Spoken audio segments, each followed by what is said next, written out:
Ты не принимаешь никаких решений. Почему люди ждут? А вдруг рассосется, да? Не рассасывается, и пендаль, бабах такой. Что толку, что ты чемпион на деревне? Ну, значит, ты дурак просто. Хер знает, как там мозг работает. Ненавижу. И послали тебя зато опыт. Не доводите до ручки. Я меняю решение.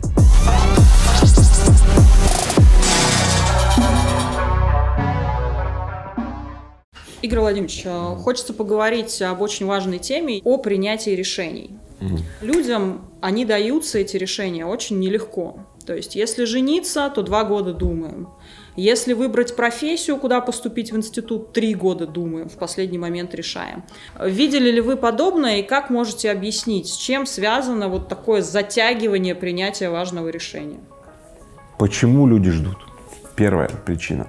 Человек ждет, когда ситуация станет критической. Ну, все знают, да? Рак на горе свистнет. Когда придут крестьяне и вилы вот так тебе вот вставят так, что ты больше не можешь. И тогда барин такой говорит: все, я понял, зарплату повышает. Ну или человек сам сидит, ждет, значит, у него там долги копятся, он ничего не делает, работа не приносит доход и так далее, да? Коллекторы пришли, стучат, звонят, ну все, ситуация критическая, и только это вынуждает человека сделать следующее действие. А вдруг рассосется, да? Не рассасывается, и пендаль, бабах такой, да, вот. Но он вовсе не волшебный, он очень травматичный, да, такая вмятина на заднице остается. Хорошо на заднице, а если в сердце, а если в душе, а если ноги переломаны, а если вилка в горло воткнута? Не доводите до ручки в ситуации критической, и когда рак уже свистнул на горе, очень хреново выбираться из этой ситуации. Причина номер 2. Работа не нравится, давно не нравится, год, 2, 3, 10 не нравится, человек все хуже, ну, работает, ну, потому что, ну, не нравится, ходит на работу как на каторгу. Начальник это видит, и через 10 лет все-таки начальник принимает решение уволить человека. Я сейчас пояснил вторую причину. Это дождаться того, когда другие приняли в отношении тебя решение и послали тебя вот 2 причины. Но есть третья, особо вкусная, просто настолько сильная, настолько мощная, пакетная, я ее называю. Это пакет полного пи***а. В общем, в пакет пи***а входят первые 2 в пакете, и ты ждешь, что рак на горе свистнет или тебя пошлет нахер, и только так и живешь. Ты не принимаешь никаких решений, понимаешь, никаких, только тогда, когда уже вилка воткнута, да, или тебя нахер послали, и поэтому вся жизнь твоя искалеченная, и ты вот такой вот по жизни, вот такой вот. Поэтому каждому, кто опознал в себе первый или второй случай, ребят, из него можно выйти, можно и нужно выходить. Вот эта книга помогает тем, у кого первое или второе. А это лечится. Ну, не то, что даже лечится, это восполняется легко. То есть это означает, что у вас еще есть область ума, сердца, тела, куда может войти новые способы жизни. Ну, а если вы взяли третью причину, вы обнаружили, что вы в пакете полного пиздец, знаете, есть один способ, как действовать. Сделать задержку. Раз. Признать, что ты имеешь полный вот этот вот пакет 3П, вот признать, вспомнить, я тебе говорю, что ты не виноват, что у тебя этот пакет. Зачастую он случился, потому что ты жил среди таких людей и автоматически впитал вот эти вот паттерны, шаблоны, да, и в этот момент попросить внешнюю помощь. Если не прийти к людям в этот момент, то пакет 3П работает в одну сторону, я напоминаю, только 10% людей, пока попавших в пакет 3П, выживают. Извините меня сегодня за вот эту типа нецензурную лексику, но других слов не придумать, потому что полный пи***ц его никак по-другому не назвать. Скажите, а вот успешные люди и люди бизнеса, они, как правило, быстро принимают решения? Они, как правило, быстрее способны принимать решения, да, это правда. Они более тренированы, они более подготовлены, и эта подготовленность и тренированность, симптом ее — это более точное и быстрое принятие решений. Я бы в слово скорость добавил бы точность. Это очень важно, потому что если ты быстро принял какое-то глупое решение, это как бы не очень хорошо или даже может быть очень плохо. Просто на каждой итерации, на каждой микроитерации Ну, кто точнее, чуточку, вот чуточку точнее, чуточку быстрее, ну, того лучше получается. Я знаю, что в бизнесе бывают ситуации, когда на подумать вообще нет времени. Да. Вот вы можете рассказать какую-то такую историю, когда на подумать нет времени, и как в такой ситуации работает мозг? Хер знает, как там мозг работает. Ну, вот это в бизнесе, например. Я сижу, контрактую, значит, несколько вагонов стеклоткани. Дефицитное сырье. И вдруг краем уха слышу, сотрудник отдела сбыта говорит, что у них вообще на заводе осталось то, что я сейчас выписываю, 3 вагона, и еще 3 вагона. И поступление следующих продуктов ожидается через… Ну, цех сдаст только через 2 недели какую-то значимую партию. И я понимаю следующее, что если я сейчас выкуплю эти 3 вагона дополнительно, я не знаю, где я найду деньги, но сейчас пока не в этом, да, то на рынке немедленно возникнет дефицит товара у всех. И это значит, я смогу на свои товары поднять цену, и никто не сможет, ну, скажем так, в ближайший месяц произвести товар и дать ниже цену. Все. Да, это все такой миг такой. Я говорю, впишите-ка в счет 6 вагонов. Я тут же бегу к коммерческому директору, захожу, а он пока еще не знает информации про, ну, вот это вот обстоятельство. А я уже знаю, да. Я ему говорю, слушай, вот решил сразу выписать побольше товара, законтрактоваться. Все, мы подписываем договор, он визирует этот договор, я визирую, все. Я выдыхаю, звонок. Он берет трубку, и там кто-то говорит, ткань нужна ткань, выпишите, а мы им звоним, они говорят, ткани нет, все этот купил, Рыбаков все скупил, да? Он кладет трубку и такой на меня говорит, ах ты, говорит, зараза. Я говорю, Николай Степанович, это готовность должна быть к такому, а готовность не порождается, типа, вот ты готов или не готов, да, это тренированность. То есть это постоянные мелкие, чуть-чуть покрупнее, средние ситуации подобного рода. Поэтому как тренировать эти ситуации? Ну, просто ввергать себя в неопределенность, ввергать себя так, чтобы использовать любые обстоятельства для своей выгоды. У меня возникла ассоциация с таким вот опытным водителем. Похоже ли это на принятие решений, когда в экстренной ситуации на дороге у тебя доля секунды есть, но за это время ты успеваешь подумать, куда тебе свернуть. Это вот про это? Абсолютно. Ну, по сути, я уверен, многие люди сталкивались с подобными ситуациями в области, где они очень, доки, где они мастера. Там так бывает, что ты не думаешь в этот момент, но руки сами куда-то тянутся, все делают. Люди сажают самолеты в критических ситуациях. Вот. Но это при условиях, что человек тренировался. И люди не сажают самолеты, когда у них не было достаточной тренировки, когда ситуация была вообще менее критической. Поэтому очень важно тренировать себя среди тех, у кого очень хорошо получается. Потому что неожиданно может получиться так, говорит, я тренировался, я тренируюсь, это хер толку, если ты бегаешь 100-метровки или там большие дистанции на стадионе там деревенском, какой-то среди деревенских ребят, ну бегаешь. Что толку, что ты чемпион на деревне? Поэтому очень важно идти и тренироваться среди людей, у которых хорошо получается на уровне значимом, ну, по мировым меркам или там страновым меркам, там, или, я не знаю, федеральный округ. На самом деле человек становится тем, с кем он себя соотносит. Поэтому я всегда говорю, кто твой учитель? С кем ты себя соотносишь? Вот тем и будешь. Нас очень много школьников смотрит, и я часто вижу в комментариях вопрос: Игорь Владимирович, какую профессию мне выбрать? Или Игорь Владимирович, идти мне в колледж после 9 класса или оставаться в школе? Я понимаю, почему эти вопросы звучат, потому что часто нам говорят следующее. Вот в конце школы ты принимаешь судьбоносное для себя решение. То есть от этого зависит твоя жизнь. Сейчас ты выбираешь, кем ты будешь. Вот что бы этим ребятам вы посоветовали? Дорогие мои школьники, посмотрите на взрослых. Если вы слушаете их советы, то обратите внимание, они добились значимого успеха в своей жизни. Кого вы слушаете? Практически ни один, очень мало взрослых работают по той профессии, на которой учились там в колледже, в университете и так далее.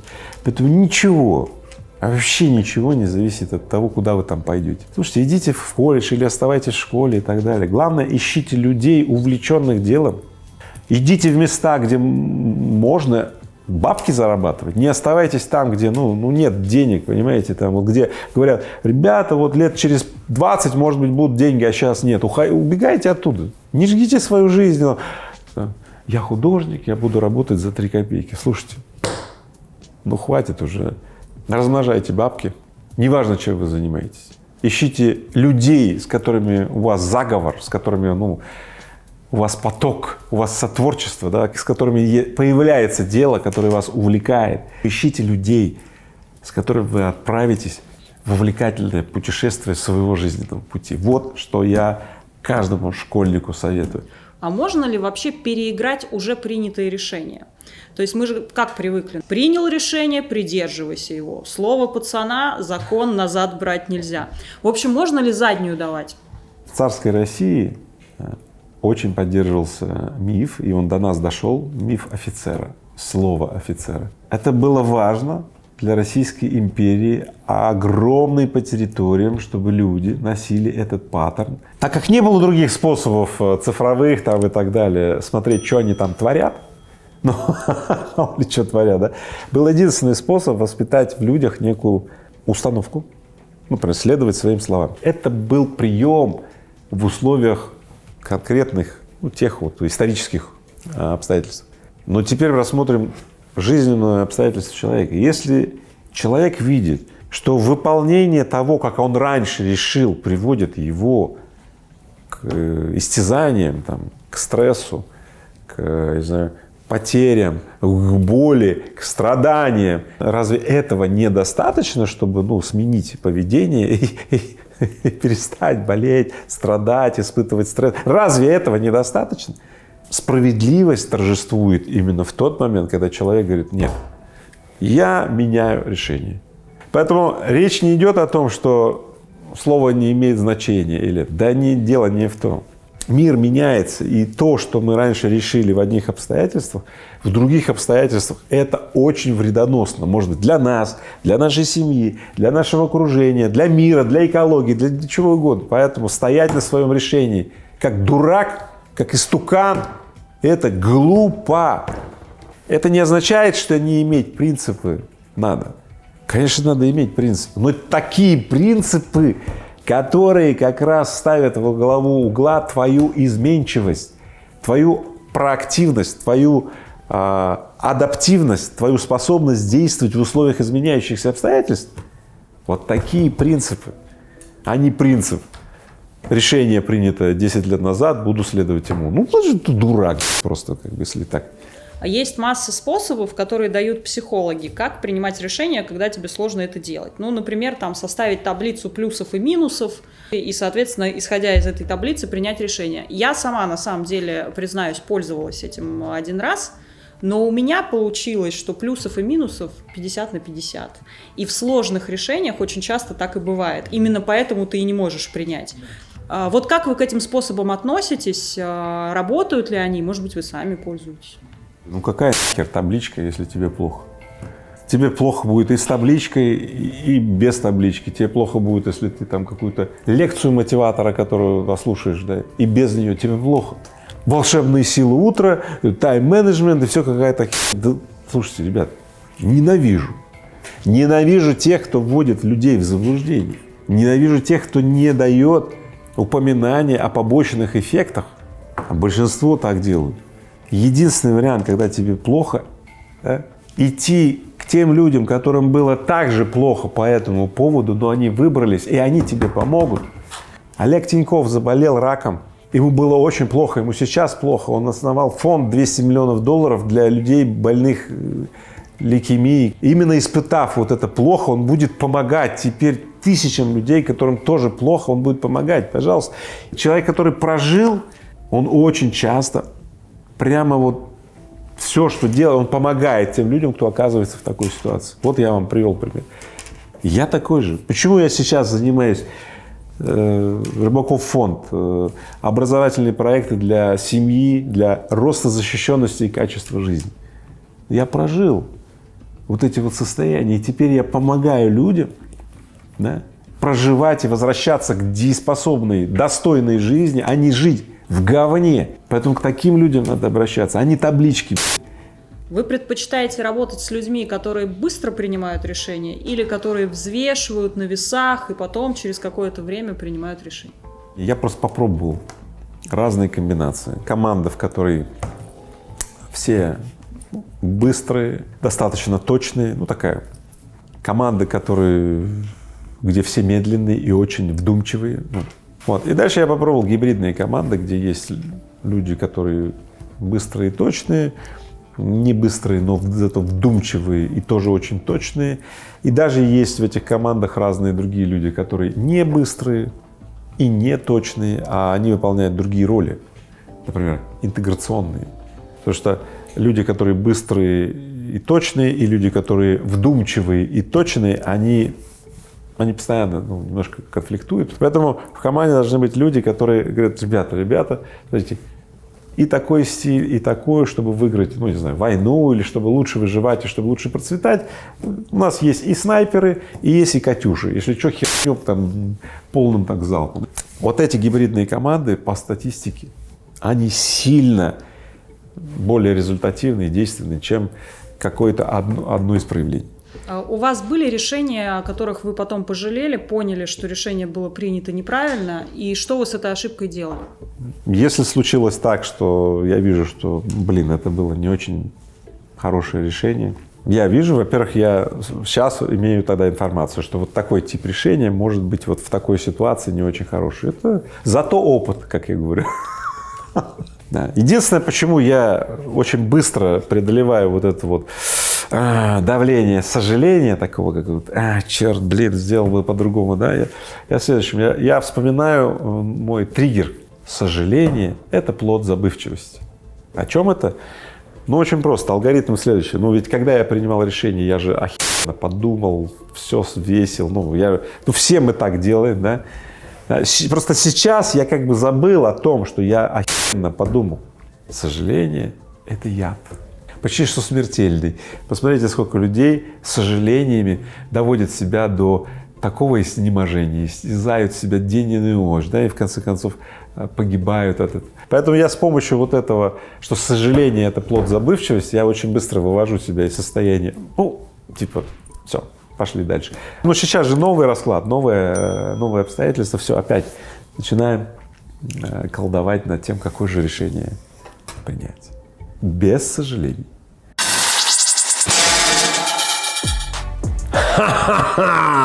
Что это такое? Это золотая кнопка.